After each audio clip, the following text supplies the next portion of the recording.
Seperti inilah kondisi lubang besar di tengah ruas Jalan Soleh Iskandar, Kota Bogor.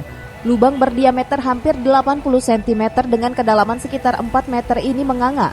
Meskipun lubang ini telah diberi rambu dan ditutup dengan selembar kain bekas spanduk, namun kondisi tersebut sangat membahayakan pengendara yang melintasi jalan nasional ini, terutama saat turun hujan dan malam hari. Para pedagang di sekitar lokasi mengatakan, amblasnya jalan ini terjadi pada Selasa dini hari.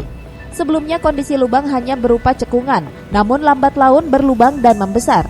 Bahkan sebelumnya di titik ini pun tidak sedikit pengendara roda 2 yang terjatuh karena tidak mengetahui adanya cekungan tersebut. Bang, itu jalan rusaknya kapan Bang? Bolongnya Bang? Ya sekitar 2 mingguan lah. Tapi amblesnya tadi jam 11-an malam. Ya. Sebelum berlubang kayak gitu suka ada yang jatuh nggak? Ada kecelakaan 2 orang. Kecelakaan 2 orang motor. Itu dalamnya berapa Bang? Dalamnya sekitar 5 meter lebih lah. 5 meter lebih ya. Itu di bawahnya apa sih Pak? Ada gorong-gorong juga di mana? Iya, bawahnya sukan aja, tadiannya gorong-gorong.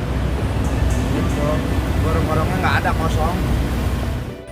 Hamzah berharap pemerintah Kota Bogor secepatnya mengupayakan tindakan perbaikan agar tidak terjadi hal-hal yang fatal dan menimbulkan korban.